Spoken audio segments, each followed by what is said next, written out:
கர்த்தரும் இரட்சகருமாகிய இயேசு கிறிஸ்து நாமத்தினால் உங்கள் யாவரையும் அடியேன் அன்போடு கூட வாழ்த்தி வரவேற்கிறேன். இப்பொழுதும் யாக்கோபு 1வது அதிகாரத்தின் 25வது வசனத்தினை நாம் எல்லாரும் இணைந்து வாசிப்போமாக. சுயாதீன பிரமாணமாகிய பூரண பிரமாணத்தை உற்று பார்த்து அதிலே நிலைத்திருக்கிறவனே கேட்கிறதை மறக்கிறவனாயிராமல் அதற்கேற்ற கிரியை செய்கிறவனாயிருந்து தன் செய்கைகளில் பாக்கியவானாயிருப்பான். சுயாதீன பிரமாணமாகிய பூரண பிரமாணம் யாத்ராகமம் 20வது அதிகாரம் 13 முதல் 17 வசனங்களிலும், உபாகமம் 5வது அதிகாரம் 7வது வசனம் முதல் 21வது வசனம் வரையிலும் நியாயப்பிரமாணம் கொடுக்கப்பட்டிருக்கிறது. ரோமர் 8வது அதிகாரத்தின் 2வது வசனத்திலே ஜீவனுடைய ஆவியின் பிரமாணம் கொடுக்கப்பட்டிருக்கிறது. ரோமர் 8வது அதிகாரத்தின் 2வது வசனத்திலே பாவம் மரணம் என்னும் பிரமாணம் கொடுக்கப்பட்டிருக்கிறது. ரோமர் 10வது அதிகாரத்தின் 4வது வசனத்தினை விசுவாச பிரமாணமாக நாம் கொள்ள முடியும். இப்பொழுது யாக்கோபு 1வது அதிகாரத்தின் 25வது வசனம் சுயாதீன பிரமாணத்தையும் பூரண பிரமாணத்தையும் தனக்குள்ளாக வைத்திருக்கிறது. நியாய பிரமாணம், ஜீவனுடைய ஆவியின் பிரமாணம், பாவம் மரணம் என்னும் பிரமாணம், விசுவாச பிரமாணம், சுயாதீன பிரமாணம், பூரண பிரமாணம்.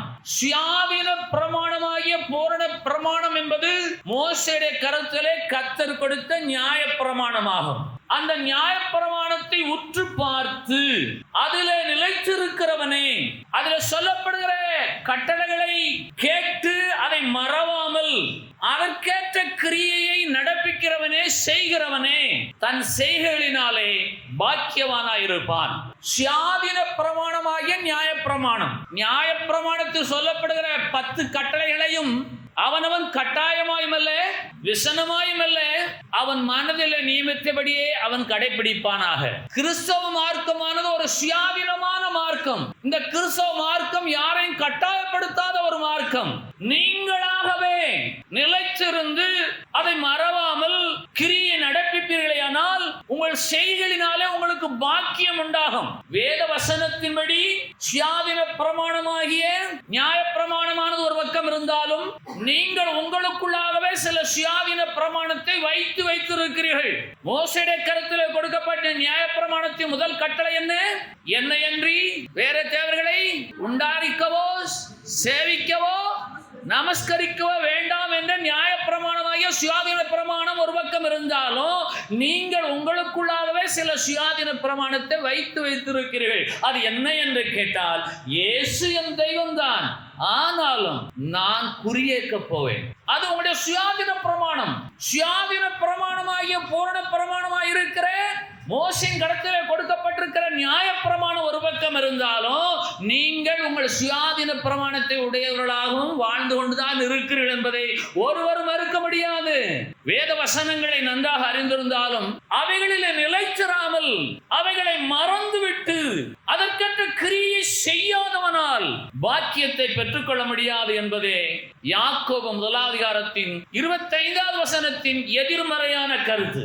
ஆகவே சுயாதீன பிரமாணமாகிய பூரண பிரமாணம் மோசேயுடைய கையில கொடுக்கப்பட்ட நியாய பிரமாணம். அதே வேளையிலே உங்களுக்குள்ளாக நீங்கள் சில சட்டங்களை, சில திட்டங்களை வைத்து உங்களுடைய சுயாதீன பிரமாணத்தை பூரணப்படுத்தி நீங்கள் வாழ்ந்து கொண்டிருக்கத்தான் செய்கிறீர்கள். ஒரு மாணவன் தேர்ச்சி அடைய வேண்டுமையானால் அவனுக்கு கொடுக்கப்படுகிற ஆலோசனை என்ன? உனக்கு கொடுக்கப்பட்டிருக்கிற கேள்விகள் எல்லாவற்றையும் நீ தினமும் படித்து எழுதிப்பார், இல்லை என்றால் பிறரோடு ஒப்பித்துப்பார், இல்லை என்று சொன்னால் அதிகாலையில் எழுந்து அதை மனப்பாடம் செய். இப்படிப்பட்ட கட்டளைகள் எல்லாம் கொடுக்கப்பட்டாலும் சில மாணவர்கள் என்ன செய்வார்கள் என்று சொன்னால் குறுக்கு வழியிலே தேர்ச்சி அடைய விரும்புவார்கள். மறுக்க முடியுமா? பாடத்தை நேர்த்தியாக படித்து மனனம் செய்து அதை எழுதி அதை ஒப்பித்து நான் தேர்ச்சி அடைவேன் என்று சொன்ன ஒரு நியாய பிரமாணம், ஒரு கட்டளை, ஒரு சுயாதீன பிரமாணம் ஒருவனுக்குள்ளாக இருக்கிறது. பிரிதொருவனுக்குள்ளாக என்ன பிரமாணம், என்ன கட்டளை, என்ன கற்பனை, என்ன சட்டத்தோடு அவன் வாழ்கிறான்? நான் குறுக்கு வழியில எப்படி ஆயிலும் தேர்ச்சி அடைவேன். அதுபோல நியாய பிரமாணத்தை தேவனாய் கர்த்தர் மோசேயிடத்தில் கொடுத்திருந்தாலும் அதை பெற்றுக்கொண்ட இந்த மனிதர்களாகிய நமக்குள்ளாகவும் சுயாதீன பிரமாணமாகிய ஒரு பிரமாணம் வேலை செய்து கொண்டுதான் இருக்கிறது. சுயாதீன பிரமாணம் நமக்குள்ளாக வேலை செய்து கொண்டுதான் இருக்கிறது.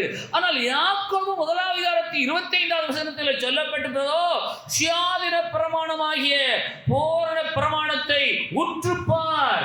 அது உன்னை கட்டாயப்படுத்தவில்லை, அது உன்னை பூரணனாக்கும். நீ அதில் நிலைத்திருக்கிறாயா? அதை மறவாமல் அதற்கேற்ற கிரியை செய்கிறாயா? செய்வாயானால் நீ உன் செய்கைகளிலே பாக்கியவானாயிருப்பாய். ஆகவே கலாத்தியர் 6:4 புதிய ஏற்பாட்டில் 263 பக்கம், அவனவன் தன் சுய கிரியை சோதித்து பார்க்க கடவன்.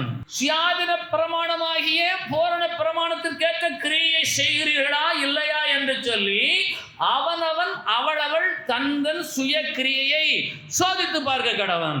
யாக்கோபு 1:14 அவனவன் தன் சுய இச்சையினாலே இழுக்கப்பட்டு சிக்குண்டு சோதிக்கப்படுகிறான். எனவே அவனவன் தன் சுய கிரியை சோதித்து பார்க்க கடவன். சுயாதீன பிரமாணமாகிய பூரண பிரமாணத்தை உற்று பார்த்து அதற்கேற்ற கிரியை நடப்பிக்கிறாயா இல்லையா என்று உன்னை நீயே சோதித்து பார்க்க கடவன். இந்த வேதவசனங்களை கேட்டும் அவனவன் தன் சுய இச்சையினால் இழுக்கப்பட்டு சிக்குண்டு சோதிக்கப்படுகிறான். ஆகவே யாக்கோபு 1:13 சொல்லுகிறது, சோதிக்கப்படுகிற எவனும் நான் தேவனால் சோதிக்கப்படுகிறேன் என்று சொல்லாதிருப்பானாக. அவனவன் தன் சுய இச்சையினாலே இழுக்கப்பட்டு சிக்குண்டு சோதிக்கப்படுகிறான். சோதிக்கப்படுகிற எவனும் நான் தேவனாலே சோதிக்கப்படுகிறேன் என்று சொல்லாதிருப்பானாக. ஆதியாகமம் 2:6 ஸ்திரீயானவள் அந்த விருட்சம் புத்தியை தெளிவிக்கிறதற்கு இச்சிக்கப்படத்தக்க விருட்சமாய் இருக்கிறது என்று கண்டாள். ஆனால் தேவனாய் கர்த்தர் கொடுத்த கட்டளை என்ன? ஆதியாகமம் 2:17 ஆனாலும் நன்மை தீமை அறியத்தக்க விருட்சத்தின் கனியை புசிக்க வேண்டாம் என்று கட்டளையிட்டார், பிரமாணத்தை கொடுத்தார். ஆனால் இவ்வளவென்றால் அந்த விருட்சம் புத்தியை தெளிவிக்கிறதற்கு இச்சிக்கப்படத்தக்க விருட்சமாய் இருக்கிறது என்று சொல்லி இச்சித்தாள்.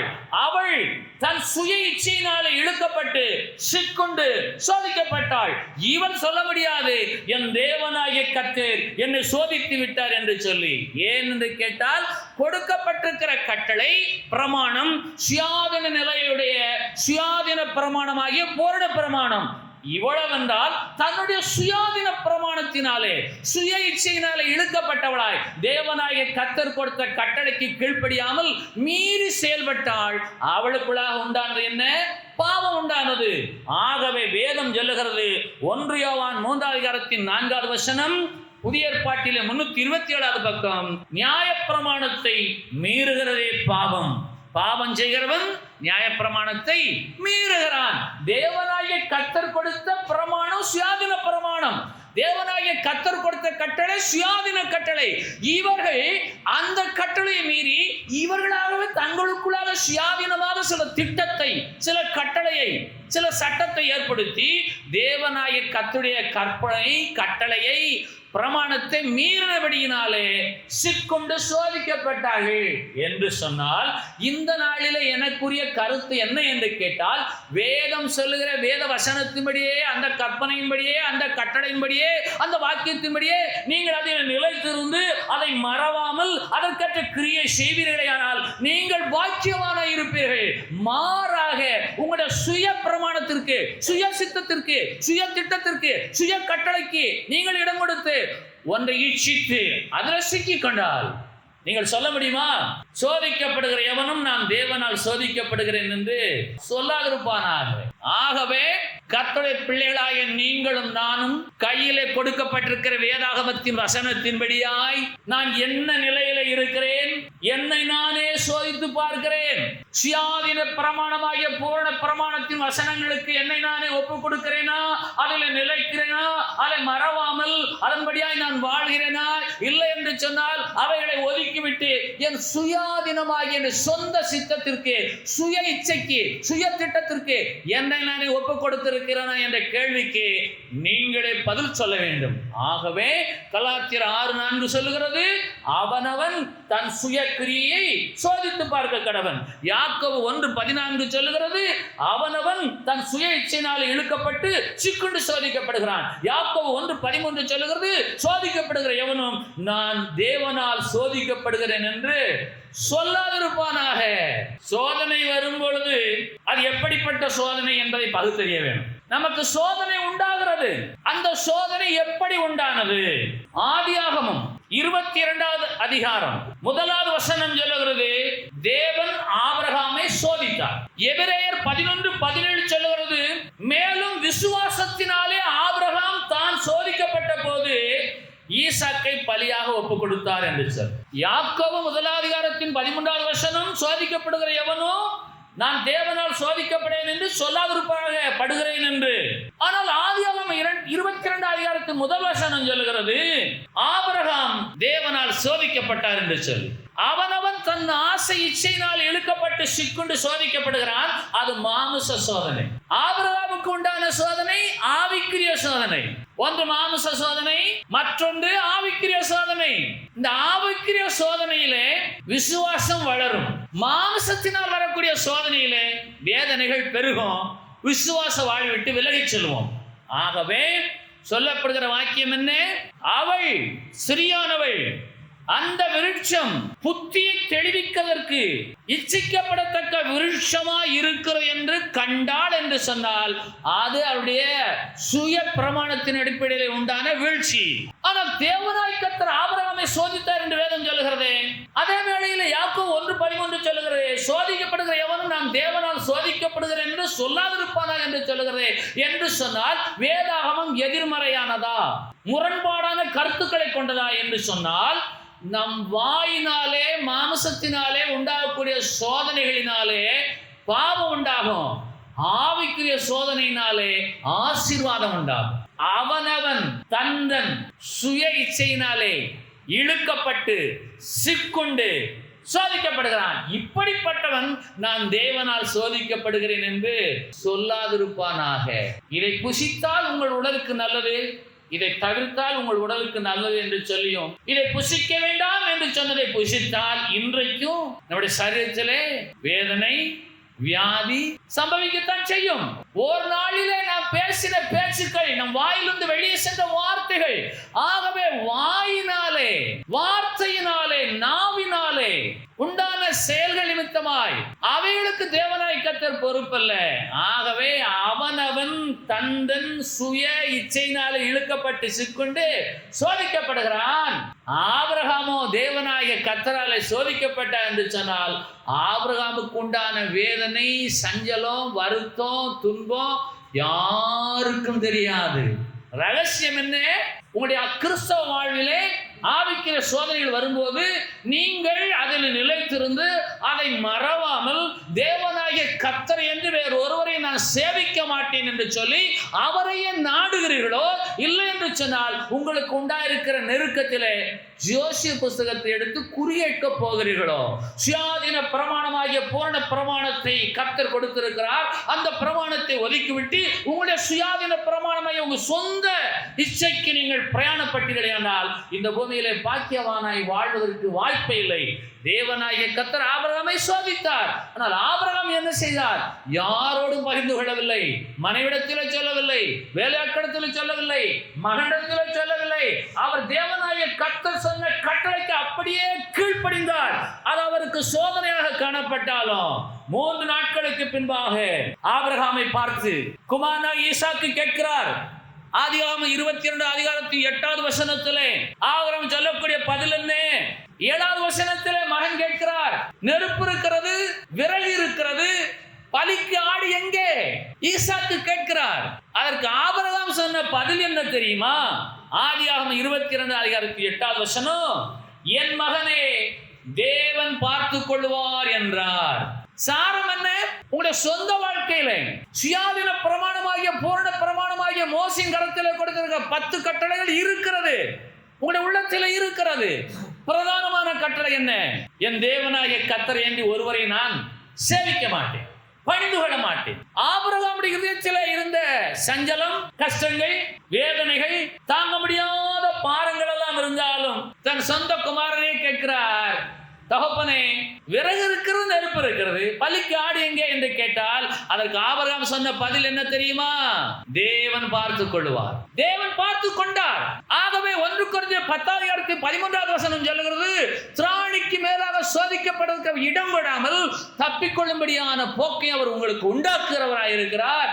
நீங்கள் சோதிக்கப்படும் போது நீங்கள் தேவனால் சோதிக்கப்படுகிறீர்களா, இல்லை என்று சொன்னால் உங்கள் சுய இச்சையினால் இழுக்கப்பட்டு சோதிக்கப்படுகிறீர்களா என்பதை தீர்மானமாய் நீங்கள் தெரிந்து கொள்ள வேண்டும். எப்படி நான் தெரிந்து கொள்ளட்டும் என்று சொன்னால், என்னையன்றி வேறு தேவர்களை உண்டாக்கவோ நமஸ்கரிக்கவோ சேவிக்கவோ வேண்டாம் என்று சொன்ன தேவனாய் கர்த்தராகிய உம்முடைய சுயாதீன பிரமாணமாகிய பூரண பிரமாணத்துக்கு என்னை நானே கீழ்ப்படுத்துகிறேன், எனக்கென்று எந்த திட்டங்களோ சித்தங்களே கிடையாது என்று வாழ்வீர்களேயானால், அதில் நிலைத்திருப்பீர்களேயானால், அதை மறவாமல் அதற்கேற்ற செயல் நடப்பிப்பீர்களேயானால் நீங்கள் பாக்கியவான்களாக இருப்பீர்கள். எத்தனை கிறிஸ்தவர்கள் அப்படி வாழ்கிறோம்? யாராயிலும் எனக்கு குறி சொல்ல மாட்டார்களா, தீர்க்கதரிசனம் சொல்ல மாட்டார்களா, இது நடக்குமா நடக்காதா, வாய்க்குமா வாய்க்காதா? ஆனால் ஆபிரகாமுடைய வாழ்க்கையிலே அவர் வாயிலே இருந்த அந்த வார்த்தை அதுவரையில் ஒரு வார்த்தையும் பேசவில்லை. ஏனென்றால் அவனவன் தந்தன் சுய இச்சையினால் இழுக்கப்பட்டு சிக்குண்டு சோதிக்கப்படுகிறவனாய் காணப்பட என்று வேதம் சொல்கிறபடினாலே ஆபிரகாம் வாயை திறக்கவில்லை. ஆனால் குமாரனாய் ஈசாக்கு ஒரு வாயை திறக்க வைக்கிறார். தகப்பனே, நெருப்பு இருக்கிறது, விறகு இருக்கிறது, பலிக்கு ஆடு எங்கே என்று கேட்டவுடனே அவர் மனம் பதறி தன் சொந்த குமாரனை இப்படி கேட்கிறாரே என்று சொல்லி அழுது புலம்பவில்லை. மாறாக சொல்லக்கூடிய வார்த்தை என்ன தெரியுமா? என் மகனே, தேவன் பார்த்துக் கொள்ளுவார். உங்களுடைய குடும்ப வாழ்க்கையிலும் சமுதாய வாழ்விலும் உங்களுடைய சொந்த வாழ்விலும் நெருக்கங்கள், சோதனையான வேளைகள் வந்து கொண்டுதான் இருக்கிறது. நீங்களும் நானும் சொல்ல வேண்டிய ஒரே ஒரு வார்த்தை என்ன என்று கேட்டால், என் தேவன் பார்த்துக் கொள்ளுவார், என் கர்த்தர் பார்த்து கொண்டுதான் இருக்கிறார், என் கர்த்தர் பார்த்துக் கொள்வார். அவர் ஒரு ஏற்ற வேளையும் சமயத்தையும் வைத்திருக்கிறார். ஆபிரகாமை தேவன் சோதித்தார். எப்படிப்பட்ட சோதனை? உன் ஏக சுதனம், நீ நேசிக்கிற உன் புத்திரனாய் ஈசாக்கை நான் காண்பிக்கும் மோரியா தேசத்து மலைக்கு கொண்டு போய் அங்கே குறிக்கப்பட்ட ஸ்தலத்தில் நீ பலியிடு என்று சொன்னவுடனே 3 நாட்களாக ஆபிரகாம் எவ்வளவு வேதனைப்பட்டிருக்க கூடும்? அவர் மனைவிடத்தில் சொல்லவில்லையே, வேலையாட்களிடத்தில் சொல்லவில்லையே. அவர் 3 நாள் இரவு பகலாக நடந்து சென்று ஒரு மலை மேலே ஏறி பலிபடத்தை கட்டுகிறார். அதுவரையிலும் அவர் எவ்வளவு வேதனைப்பட்டிருப்பார். அந்த சஞ்சலங்கள் மத்தியிலும் ஆபிரகாமுடைய இருதயத்தில் இருந்த கற்பனை, கட்டளை என்ன என்று கேட்டால் அந்த பிரமாணம், என் தேவன் பார்த்துக் கொள்ளுவார். இன்றைக்கு எனக்கு பாடுகள் உண்டு, உங்களுக்கும் பாடுகள் உண்டு, முழு உலகத்துக்கும் கஷ்டங்கள் உண்டு, இல்லை என்று சொல்ல முடியாது. ஆனால் வானத்தையும் பூமியை உண்டாக்கி சகலவற்றையும் சிருஷ்டித்து மனிதனை அதில் கொண்டு வந்து வைத்த தேவனாய் கர்த்தர் எல்லாவற்றையும் பார்த்து கொண்டுதான் இருக்கிறார். இவன் என்ன செய்கிறான்? இவன் என்னை கனப்படுத்தும்படியான காரியங்களை செய்கிறானா, இல்லை என்று சொன்னால் இவைகளை சீரழிக்கிறானா என்று சொல்லி தேவனாகிய கர்த்தர் அன்றும் இன்றும் என்றென்றும் பார்த்து கொள்ளுகிறவர் தான், பார்த்து கொண்டே தான் இருப்பார். உங்கள் விசுவாசத்தின்படியாய் உங்களை ஆசீர்வதிப்பார். ஆகவே நீங்களும் நானும் இன்றைக்கு நம்மை நாமே சோதித்து பார்க்க வேண்டும். அவன் தந்தன் சுய கிரியை சோதித்து பார்க்க கடவன். எதன் அடிப்படையிலே? யாக்கோபு 1:25 அடிப்படையிலே சுயாதீன பிரமாணமாகிய பூரண பிரமாணத்தை நீங்கள் உற்று பாருங்கள். மோசேயின் கரத்தில் கொடுக்கப்பட்ட பிரமாணம் ஒரு பக்கம், உங்களுடைய சொந்த சுய பிரமாணம், பூரண பிரமாணம், உங்களுடைய சுய நீதி, சுய பிரமாணத்திலே நீங்கள் எப்படிப்பட்ட திட்டங்களோடு வாழ்கிறீர்கள்? எனக்கு எந்த கஷ்டங்கள் வந்தாலும், எந்த துன்பங்கள் துயரங்கள் வந்தாலும் என் தேவனாகிய கர்த்தர் பார்த்துக் கொள்வார் என்ற பிரமாணத்துடையவனாகி வாழ்கிறீர்களோ, இல்லை என்று சொன்னால் உங்களுடைய சுய இச்சையினால் இழுக்கப்பட்டு சிக்குண்டு சோதிக்கப்பட போகிறீர்கள். சுயாதீன பிரமாணமாகிய பூரண பிரமாணம் உங்களுக்குள்ளும் இருக்கிறது, அது வேத புத்தகத்திலும் இருக்கிறது. நீங்கள் எதில் நிலைத்திருக்க போகிறீர்கள்? எதற்கு தக்க கிரியை நடப்பிக்க போகிறீர்கள்? எத்தனை பேருக்கு புரிகிறது? எல்லோரும் கிறிஸ்தவர்கள், எல்லோரோட ரத்தத்தினாலே கிரயமாய் கொண்டவர்கள், எல்லோருடைய கரங்களில் வேத புத்தகம் இருக்கிறது, வேத புத்தகத்தில் நியாய பிரமாணமாகிய சுயாதீன பிரமாணமாகிய பூரண பிரமாணமும் இருக்கிறது. இதை கையில வைத்திருக்கிற எனக்குள்ளாக என் இருதயத்திலே என் சுயாதீன பிரமாணமாகிய என்னுடைய பூரண பிரமாணம் இருக்கிறது. எனக்கு வெளியே தேவனாய் கர்த்தர் கொடுத்த சுயாதீன பிரமாணமாகிய பூரண பிரமாணம் இருக்கிறது. எனக்குள்ளாக என்னுடைய சுயாதீன பிரமாணமாகிய பூரண பிரமாணமும் இருக்கிறது. நான் என் தேவனாகிய கர்த்தர் கொடுத்த கட்டளைக்கு கீழ்ப்படிவேனா இல்லை என்று சொன்னால் என்னுடைய சுயாதீன பிரமாணமாகிய பூரண பிரமாணத்திற்கு என்னை ஒப்புக் கொடுத்து என் சுய இச்சையினாலே இழுக்கப்பட்டு சிக்குண்டு சோதிக்கப்படுகிறேனா? அப்படி சோதிக்கப்படுகிறேன் நான் என் தேவனாகிய கர்த்தர் என்னை சோதித்தார் என்று சொல்லாதிருப்பனாக. ஏன் என்று கேட்டால் என் வாயினாலே உண்டான சோதனை. நியாயப்பிரமாணத்திலே கொடுக்கப்படுகிற கடைசி கற்பனை என்ன என்று பார்ப்பனையானால் யாத்ராகமம் 20 அதிகாரம் 17வது வசனம் பக்கம் 95. பிறனுடைய வீட்டை இச்சியாதிருப்பாயாக. நான் யாருடைய வீட்டை இச்சிக்கவில்லை என்று சொல்ல போகிறவர் யார்? பிறனுடைய வீட்டை இச்சியாதிருப்பாயாக. அடுத்த வசனத்தை நான் சொல்ல வேண்டாம், அதை நீங்களே கண்டுகொள்ளுங்கள். பிறனுடைய மூன்றாவது பிறனுடைய வேலைக்காரனை இச்சியாதிருப்பாயாக. நான்காவது அவனுடைய வேலைக்காரியை இச்சியாதிருப்பாயாக. ஐந்தாவது எருதை இச்சியாதிருப்பாயாக, கழுதையை இச்சியாதிருப்பாயாக. கடைசியாக பிறனுக்குண்டான யாவொன்று இச்சியாதிருப்பாயாக என்று சொன்னால் இந்த வேத வசனத்தின்படி இன்றைக்கு நாம் எவைகளையெல்லாம் இச்சிக்கிறோம், இச்சிக்காமல் இருக்கிறோம். இன்றைக்கு உலகளாவிய பெரிய பிரச்சனையே உடைமைகளை பற்றிய, சம்பத்துக்களை பற்றிய, சொத்து பிரச்சனை. ஆனால் கர்த்தர் என்ன சொல்லுகிறார்? தன்னுடைய வீட்டை இச்சியாதிருப்பாயாக. அவனவன் தன் சுய இச்சையினாலே இழுக்கப்பட்டு சிக்கொண்டு சோதிக்கப்படுகிறான் என்று சொன்னால் இன்றைக்கு இந்த உலகத்தில் நடக்கக்கூடிய சகல விதமான அநியாயங்களுக்கு, அக்கிரமங்களுக்கும் காரணமே பிறனுக்குண்டான எல்லாவற்றையும் இச்சிக்கிறபடியினாலே தான். ஆகவே தான் தேவனாய் கர்த்தர் கொடுத்த பிரமாணம் எப்படிப்பட்ட பிரமாணம்? சுயாதீன பிரமாணமாகிய பூரண பிரமாணம். அதை நாம் என்ன செய்ய வேண்டும்? உற்று பார்க்க வேண்டும். அதை உற்று பார்த்து அதில் நிலைத்திருந்து அதை மறவாமல் அதற்கேற்ற கிரியை நடப்பித்தால் நான் என் செய்கையிலே பாக்கியவானாக இருப்பேன் என்று சொன்னால் என்னிலே பாவம் ஒன்றுமில்லை, பழுதொன்றுமில்லை, குற்றமற்றவன், குறைவற்றவன், மாசற்ற தேவனாகிய கர்த்தருடைய பிள்ளையாய் பாக்கியவானாய் காணப்படுவேன். சொத்தாசையினாலே கொலைகள், பண ஆசையினாலே கொலைகள், இரண்டாவது சொல்லப்படுகிற பிறனுடைய பெண்களினாலே வரக்கூடிய கொலைகள், பத்திரிகை செய்திகள் இவைதானே மலிந்து காணப்படுகிறது. மோசேயின் காலத்தில் ஒடுக்கப்பட்ட சுயாதீன பிரமாணமாகிய பூரண பிரமாணம் அது அன்றும் இன்றும் என்றென்றும் ஏற்புடையதா இருக்கிறபடியினாலே அதிலே நிலைத்திருந்து அதை மறவாமல் அதற்கேற்ற கிரியை நடப்பிக்கிறவன் தன் செய்கையிலே பாக்கியவானாய் இருப்பான் என்று யாக்கோபு 1 அதிகாரத்தின் 21வது வசனம் சொல்லுகிறது.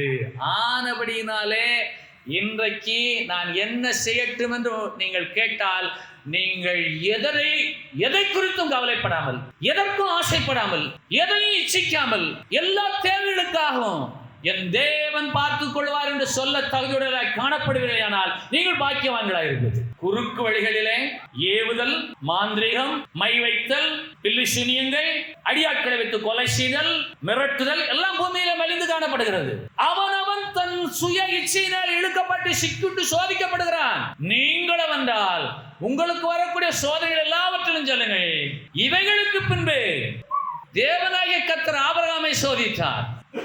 ஆவிக்குரிய சோதனை, ஆவிக்குரிய சோதனை வேறு, உடைய சுய இச்சையினால் இழுக்கப்பட்டு சிக்கொண்டு நீங்கள் சோதிக்கப்படுவது வேறு. 1 யோவான் 2வது அதிகாரம் 16வது வசனம் கண்களின் இச்சை. எபேசியர் 2வது அதிகாரம் 3வது வசனம் மாம்ச இச்சை. ரோமர் 6வது அதிகாரம் 12வது வசனம் சரீர இச்சை. யாக்கோபு 1வது அதிகாரம் 14வது வசனம் சுய இச்சை.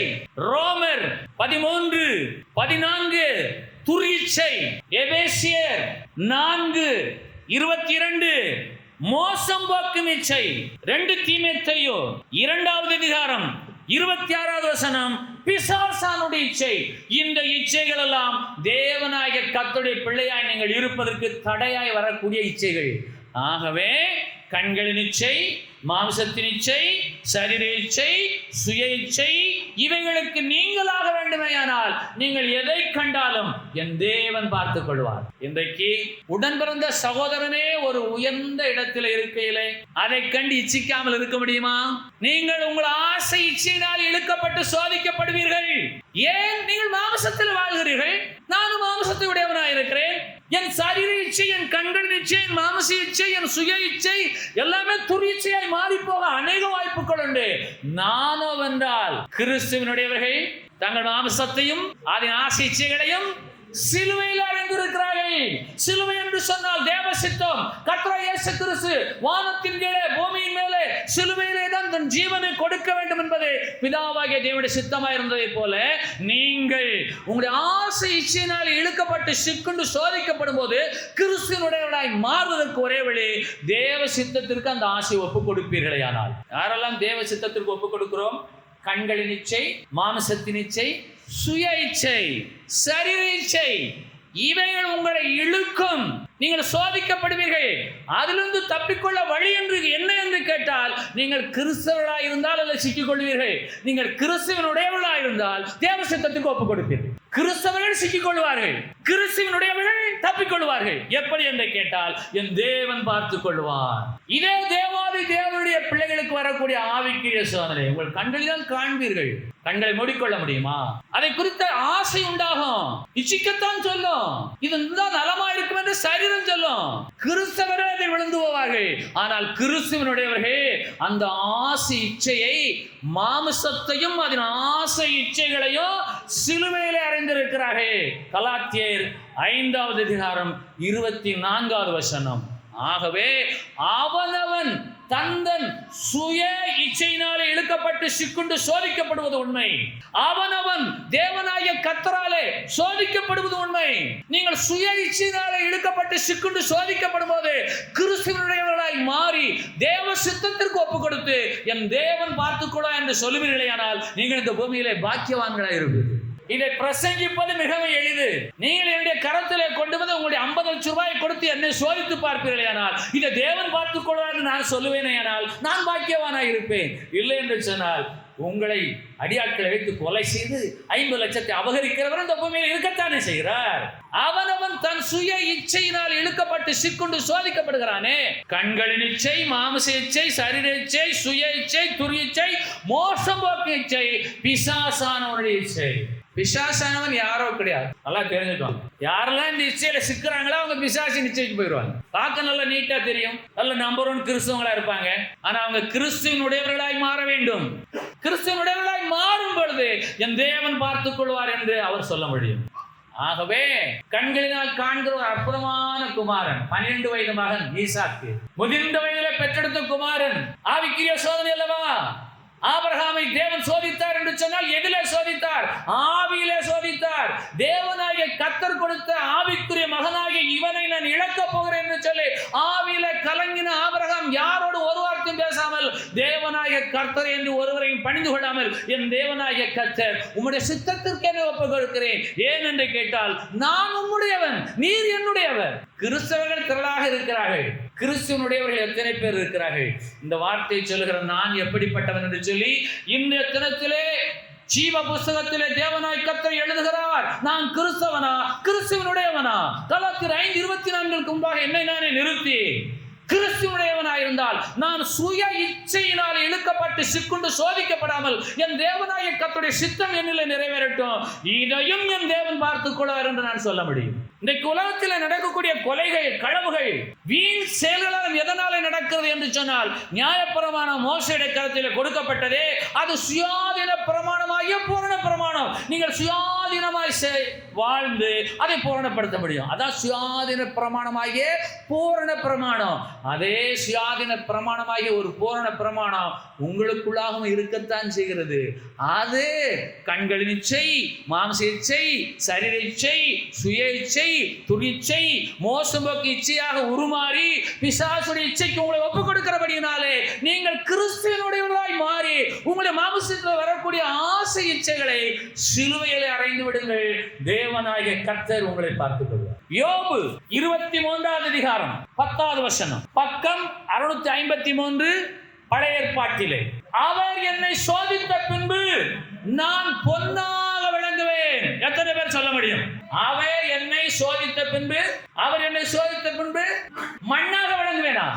மண்ணிலிருந்து எடுக்கப்பட்ட மனிதனாகிய நான் மண்ணானவனாய் மாறாமல் பொன்னானவனாய் மாறுவதற்கு அவர் என்னை சோதித்து சோதிப்பார். மனிதனை மண்ணினாலே உருவாக்கி அவன் ஆசில ஜீவ சுவாசத்தை ஊதி அவனை ஜீவாத்மாவாக்கி மனிதனாக்கி ஏதேன் தோட்டத்தில் வைத்தார். வந்த சோதனை என்ன? அது ஆவிக்குரிய சோதனை. கட்டளை கொடுக்கப்பட்டோம், இவள் தன் சுய ஆசை இச்சையினால் இழுக்கப்பட்டு சிக்குண்டு சோதிக்கப்பட்டால், கட்டளை மீறினால், நியாயப்பிரமாணத்தை மீறினால் பாவம் உண்டானது. இன்றைக்கு யோபு சொல்லுகிறார், என் தேவனாய் கர்த்தர் என்னை இந்த நிலையிலும் சோதிக்கட்டும். யோபுக்கு உண்டான சோதனை நமக்கு உண்டானதோ? ஆனால் யோபு சொல்லுகிறதை பாருங்கள், அவர் என்னை சோதிக்கட்டும், சோதித்த பின்பு மண்ணாக இருக்கிற நான் பொன்னாக மாறுவேன். சொல்லாமா? ஆகவே நீங்கள் இன்றைக்கு மண்ணாக இருக்கிறீர்களோ பொன்னாக மாறிக்கொண்டிருக்கிறீர்களோ? நான் மண்ணாக இருக்கிறோம், மண்ணோடு மண்ணாக மக்கி போக போகிறேனோ, இல்லை என்றால் பொன்னாக மாறுவேனோ? பொன் என்று சொன்னால் தங்கம், தங்கம் என்று சொன்னால் சொர்ணம். இந்த தங்கமானது மண்ணிலே போட்டாலும் அது மண்ணால் பாதிக்கப்படாது. மண் அந்த தங்கத்தை மேற்கொள்ளாமல் அது மேலும் விளைகிறது என்று சொல்லி விஞ்ஞானம் சொல்லுகிறது. ஆகவேதான் என் தேவனாய் கர்த்தர் என்னை சோதித்த பின்பு நான் எப்படி விளங்குவேன்? பொன்னாக விளங்குவேன், அலுமினியமாக விளங்குவேன் என்றல்ல, பித்தளையாக விளங்குவேன் என்றல்ல, இரும்பாக விளங்குவேன் என்றல்ல, பொன்னாக விளங்குவேன். எப்படிப்பட்ட ஒரு அறிக்கை! 23 அதிகாரத்தின் 14வது வசனத்தில் யோபு சொல்லுகிறார். இந்த வசனத்தை நீங்கள் நிச்சயமாக அறிந்து கொள்ள வேணும். பக்கம் 653 பழைய ஏற்பாட்டில் யோபு 23:14. எனக்கு குறித்திருக்கிறதை அவர் நிறைவேற்றுவார். சொல்லுங்கள் எல்லாரும். நம்மை குறித்து தேவனாய் கர்த்தர் ஒரு திட்டம் வைத்திருக்கிறார்.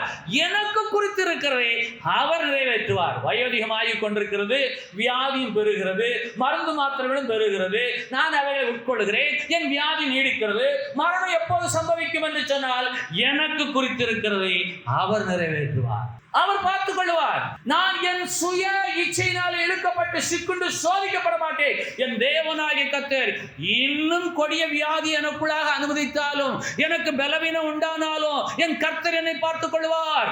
எனக்கு குறித்திருக்கிறதை அவர் நிறைவேற்றுவார். இந்த சோதனை, வேதனை, பாடுகள், துன்பங்கள், துயரங்கள் மத்தியிலும் நான் அவருக்கு முன்பாக பொன்னாக விளங்குவேன் என்று சொல்லத்தக்கவள் யார்? ஆகவே ரோமர் 8வது அதிகாரம் 29வது வசனம் பிற்பகுதி, ரோமர் 8:29 பிற்பகுதி, தேவன் எவர்களை முன்குறித்தாரோ அவர்களை தமது குமாரனுடைய சாயலுக்கு ஒப்பாவதற்கு முன்குறித்திருக்கிறார். அற்புதமான ஒரு வசனம். தேவனாகிய கர்த்தர் தான் உங்களை அழைத்தார், அவர்தான் உங்களை முன்குறித்தார். நீங்கள் உருவாவதற்கு முன்னதாகவே, இன்னும் சொல்லப்போனா உலக தோற்றத்துக்கு முன்னதாகவே உங்களை முன்குறித்தார். உங்களுடைய உருவம் இன்னதென்று அவர் அறிவார். நீங்கள் உருவாவதற்கு முன்னதாகவே அவர் உங்களை அறிந்திருக்கிறார். உண்டாக்கினவரும் உருவாக்கினவரும் சிருஷ்டித்தருமாக தேவனாகிய கர்த்தர் உங்களை எப்படி முன்குறித்திருக்கிறாரோ அந்த முன்குறித்தலுக்கு படியே எனக்கு குறித்திருக்கிறவர் நிறைவேற்றுவார். தேவன் எவர்களை முன்குறித்தாரோ அவர்களை தமது குமாரனுடைய சாயலுக்கு ஒப்பாயிருப்பதற்கு, தமது குமாரனுடைய சாயலுக்கு ஒப்பாயிருப்பதற்காக முன்குறித்திருக்கிறார். தமது குமாரனுடைய சாயல் என்ன தெரியுமா? அவர் சொன்ன ஒரே ஒரு வார்த்தை, என்னுடைய ராஜ்யம் இந்த மண்ணுக்குரியதல்ல, என்னுடைய ராஜ்யம் விண்ணுக்குரியது. இந்த மண்ணிலே நான் வாழ்ந்தாலும் என் சிந்தனைகள் எல்லாம் பரத்துக்குரியதாகவே இருப்பதாக. ஆசை இச்சையினால் இழுக்கப்பட்டு சிக்குண்டு சோதிக்கப்படாதிருங்கள். தேவனாய் கர்த்தர் என்னை சோதித்து விட்டார் என்று சொல்லாதிருங்கள். ஆபிரகாமை தேவனாய் கர்த்தர் சோதித்தார். அந்த சோதனையில் ஆபிரகாம் சொன்ன வார்த்தை, என் தேவன் பார்த்துக் கொள்வார். யோபுவை தேவனாய் கர்த்தர் சோதித்தார். அந்த சோதனையில் யோபு சொல்லுகிற வார்த்தை, எனக்கு குறித்திருக்கிறதை அவர் நிறைவேற்றுவார். அவர் என்னை சோதித்ததற்கு பின்பாக நான் பொன்னாக விளங்குவேன். எபிரேயர் 2வது அதிகாரம் 18வது வசனம். ஆண்டவராய் இயேசுதாமே சோதிக்கப்பட்டு பாடுபட்டதினாலே அவர் சோதிக்கப்படுகிறவர்களுக்கு உதவி செய்ய வல்லவராயிருக்கிறார். கர்த்தர் இயேசு நம்மை போல சோதிக்கப்பட்டவர், மாம்சத்திலே வாழ்ந்தவர். 33 ஆண்டுகள் சரீரத்திலே மாம்சத்திலே நம்மை போல வாழ்ந்தவர். ஆதலால் அவரும் சோதிக்கப்பட்டார், பாடுபட்டார். ஆனபடினாலே இன்றைக்கு மாமச இச்சையினால் இழுக்கப்பட்டு சோதிக்கப்படுகிற உங்களுக்கு விடுதலை கொடுக்க அவர் வல்லவராயிருக்கிறார். நீங்கள் கண்களினால் காண்பீர்களே கண்ணின் இச்சை, அதை சிந்திப்பீர்களே மாம்சத்தின் இச்சை, அதை நாடுகளே சுய இச்சை, அதை எப்படியாவது அவருக்கு மோசம் போக்கும் இச்சை, அதனால் வரக்கூடிய கெட்ட துரியச்சை, பிசாசின் இச்சை, இவைகளையெல்லாம் நீங்கள் என்ன செய்ய வேணும்? கிறிஸ்துவனுடையவர்களாய் மாறி, என்னை போல அவரும் பாடுபட்டார், நான் அவருடைய சாயலாக அவர் சாயலுக்கு ஒப்பாவதற்காக தேவனாய் கர்த்தர் முன்குறித்திருக்கிறார் என்ற நினைவோடு கூட இந்த பாடுகளிலிருந்து என்னை விடுவிக்க எனக்கு உதவி செய்ய இயேசு வல்லவராயிருக்கிறார். எல்லாரும் சொல்லுங்க, எனக்கு உதவி செய்ய இயேசு வல்லவராயிருக்கிறார். என் மாமிசத்தின் இச்சைக்கு நான் இடம் கொடுக்க மாட்டேன். என் தேவநாயகத்தை எவ்வளவு சோதித்தாலும் அவர் பார்த்து கொண்டுதான் இருக்கிறார். அவரை என்று வேற ஒருவரை நான் பணிந்து கொள்ள மாட்டேன். லூக்கா 4வது அதிகாரம் 1வது வசனம். இயேசு ஆவியானவராலே வனாந்தரத்துக்கு கொண்டு போகப்பட்டு 40 நாள் பிசாசினால் சோதிக்கப்பட்டார். 40 நாள் வனாந்தரத்தில் இயேசு சோதிக்கப்பட்டார். என்னென்ன சோதனைகள் எல்லாம் உண்டானது என்று வேதாகமத்தில் நாம் காண முடியவில்லை. ஆனால் அவர் இறுதியாக சொல்லக்கூடிய வார்த்தை 40 நாட்கள் முடிந்ததற்கு பின்பாக லூக்கா 4வது அதிகாரம் 8வது வசனத்திலே, உன் தேவனாகிய கர்த்தரை பணிந்து கொண்டு அவர் ஒருவருக்கு ஆராதனை செய்வாயாக என்றார். அவரை என்று வேறு தேவனை உண்டாக்கவோ சேவிக்கவோ நமஸ்கரிக்கவோ வேண்டாம். சுயாதீன பிரமாணமாகிய பூரண பிரமாணமாகிய மோசே கரத்திலே கொடுக்கப்பட்ட நியாய பிரமாணம் உங்களுடைய சுயாதீன பிரமாணத்தின் அடிப்படையில் தான் உங்களிலே வேலை செய்யும். உங்களுடைய சுயாதீன பிரமாணம் இன்றைக்கு எப்படிப்பட்டதா இருக்க வேண்டும்? என் தேவனாகிய கர்த்தரை நான் பணிந்து கொண்டு அவர் ஒருவருக்கே நான் ஆராதனை செய்வேன் என்ற தீர்மானத்தையுடையதாய் உங்க சுயாதீன பிரமாணம் மாறுவதா? நீங்கள் எந்த நிலையில இருந்தாலும் என் தேவன் என்னை பார்த்து கொண்டுதான் இருக்கிறார். அவர் பார்த்துக் கொள்வார். நான் இந்த சோதனைகள் எல்லாம் கடந்ததற்கு பின்பாக நான் பொன்னாக விளங்குவேன். எனக்கு குறித்திருக்கிறதை அவர் நிறைவேற்றுவார். ஆனபடியினாலே நான் என் தேவனாகிய கர்த்தரை மாத்திரமே பணிந்து கொள்வேன். ஜோசியம் கேட்க போக மாட்டேன். கள்ளத்தீர்க்கதரிசிகளை நாட மாட்டேன். குறுக்கு வழியில் ஆசைப்பட மாட்டேன். என் தேவனாகிய கர்த்தர் தமது குமாரனாகிய இயேசுடைய சாயலுக்கு ஒப்பாய் இருப்பதற்காக என்னை அழைத்திருக்கிறபடியினாலே நான் என் தேவனாகிய கர்த்தரை பணிந்து கொண்டு அவர் ஒருவருக்கே ஆராதனை செய்வேன். எல்லாரும் எழுந்திருக்கும்.